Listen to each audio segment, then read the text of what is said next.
Hello friends, infinite Green's में आपका स्वागत है।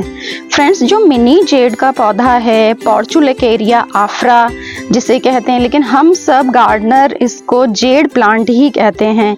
ये बड़ा ही मैजिकल प्लांट है। मतलब मैजिकल मैं इसको इसलिए कहूँगी कि आप जैसा चाहें वैसी शेप में इसको कन्वर्ट कर सकते हैं। आप इसके बहुत खूबसूरत बोनसाई बना सकते हैं, आप इसकी टॉपियरीज बना सकते हैं, पिरामिड्स, मतलब बहुत तरह की शेप्स में आप इसको कन्वर्ट कर सकते हैं। तो अभी रेनी सीजन है, बारिश का मौसम है, तो बारिश के मौसम में वैसे तो इसकी जो ग्रोथ होती है वो बहुत ज़्यादा अच्छी होती है, बहुत अच्छे से ये ग्रो करता है। लेकिन बारिश का टाइम इसके लिए कुछ प्रॉब्लम्स भी उसमें रहती हैं। तो बारिश के मौसम से कैसे हम अपने जेड प्लांट को बचाएं और उसकी ग्रोथ को भी बरकरार रखें, तो इसके लिए मैं कुछ बातें आज आपको वीडियो में बताने वाली हूँ। तो चलिए फ्रेंड्स, वीडियो स्टार्ट करते हैं।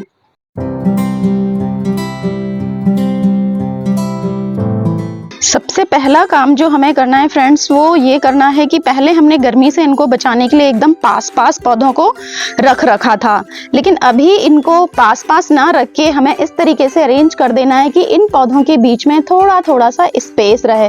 जैसे देखिए, मैंने मेरे पौधों को थोड़ा खुला रख दिया है, जिससे बारिश की बूंदों से इनकी पत्तियां सड़े नहीं, और जब थोड़ी धूप निकले या हवा चले तो एयर का प्रॉपर सर्कुलेशन इनके बीच में होता रहे। अगला फ्रेंड की, अगर आपके पास स्टैंड है तो बहुत अच्छा है, स्टैंड पे आपके पौधे रखे होंगे।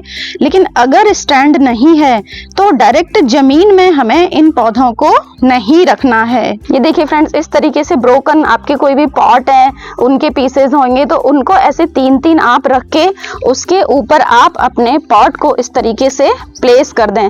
तो ये जो नीचे जो आपका पॉट है वो डायरेक्ट छत के कांटेक्ट में नहीं रहेगा और वो पानी के कांटेक्ट में लगातार नहीं रहेगा, जिससे कि उसकी मिट्टी हमेशा गीली भी नहीं रहेगी और एयर का सर्कुलेशन भी रहेगा। तो आपके जो जेड प्लांट है उसकी जो जड़ें हैं वो गलेंगी नहीं। दूसरा, इस तरीके दिवाली में दिए बच जाते हैं, सबके घरों में रहते हैं जो पुराने दिए होते हैं। हर साल हम दिवाली में नए दिए इस्तेमाल करते हैं और पुराने हमारे हम डिस्कार्ड कर देते हैं उनको।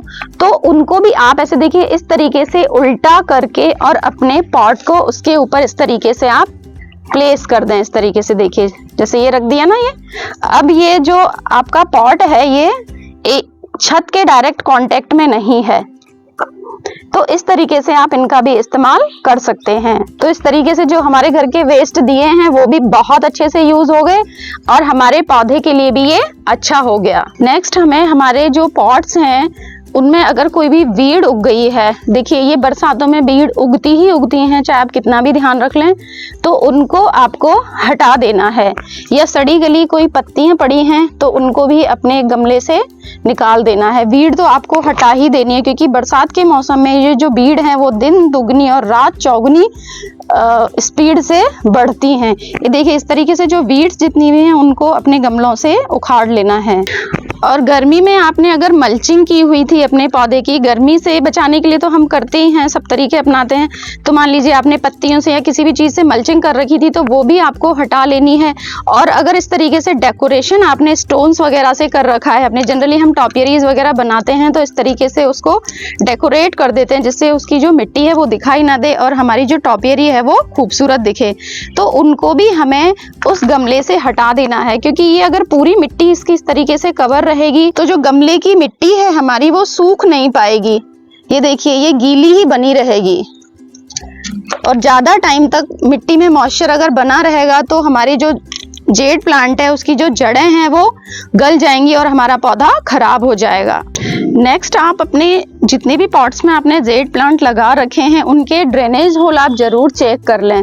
जैसे देखिए, ये कितने छोटे से पॉट में ये लगा हुआ है जेड प्लांट, तो ऐसे करके आप चेक कर लें उनको कि कहीं मिट्टी तो उस ड्रेनेज होल पर नहीं आ गई है, क्योंकि अगर ड्रेनेज होल बंद हो गया तो जो पानी है वो बाहर नहीं निकलेगा और उसी के अंदर पानी बना रहेगा। और बरसातों में पानी काफ़ी पड़ता है, तो एक्सेस मॉइस्चर के कारण हमारा जो जेड प्लांट है उसकी जो जड़ें हैं वो गल जाएंगी और पौधा हमारा मर जाएगा। आप किसी भी नुकीली चीज़ के सहारे, किसी तार के सहारे से उस ड्रेनेज होल को खोल दें और उसको ठीक कर दें। और फ्रेंड्स, इस समय पर फर्टिलाइज़र आपको बिल्कुल भी अपने जेड प्लांट के जो पौधे हैं उनमें नहीं देना है, क्योंकि जो बारिश का पानी है वो अमृत तुल्य है हमारे पौधों के लिए। उस बारिश के पानी से ये देखिए इनकी ग्रोथ कितनी शानदार इनकी ग्रोथ होती है। लिक्विड फर्टिलाइजर तो जिसमें बिल्कुल भी नहीं देना। आपको अगर बहुत ही इच्छा है देने की तो आप सूखा फर्टिलाइजर, वर्मी कंपोस्ट या गोबर की खाद दे सकते हैं। बाकी मैं तो सजेस्ट करूंगी कि फर्टिलाइजर आपको इन्हें अभी बिल्कुल भी नहीं देना है। जेड प्लांट को पानी की आवश्यकता भी कम होती है,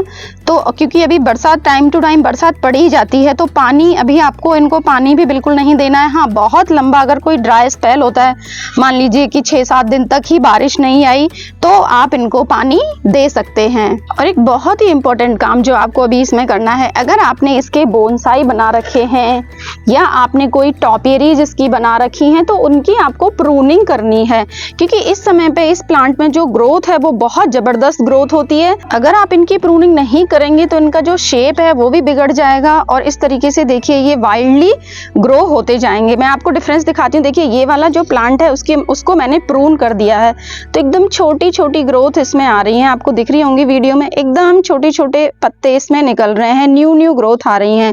और एक ये वाला प्लांट है, देखिए इसको मैंने प्रून नहीं किया है, तो देखिए इसमें कितनी लंबी लंबी ब्रांचेज और इसकी जो शेप है वो भी पूरी बिगड़ चुकी है। तो आपको प्रूनिंग करनी है। जिस शेप में आपका पौधा था उसी शेप में उसको रखने के लिए ये बहुत जरूरी है।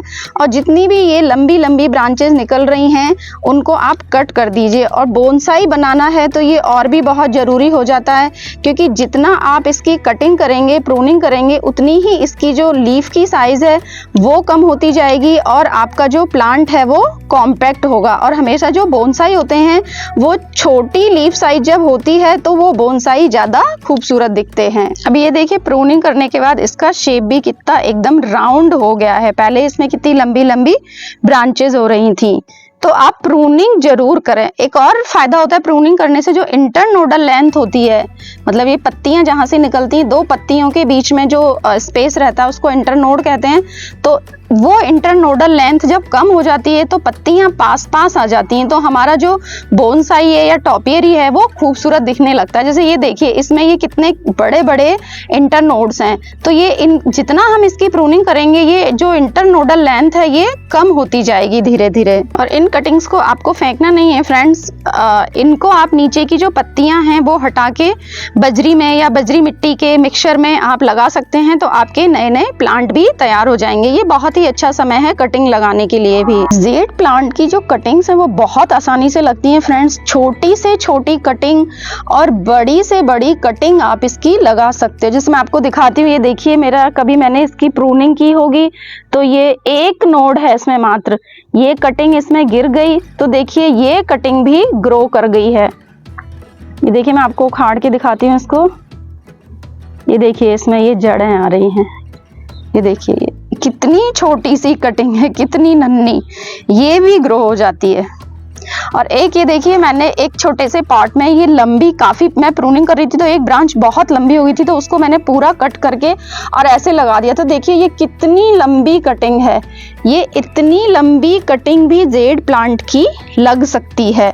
तो फ्रेंड्स अगर अभी तक कटिंग्स आप उसकी नहीं लगाते हैं तो आप कटिंग जरूर लगाएं।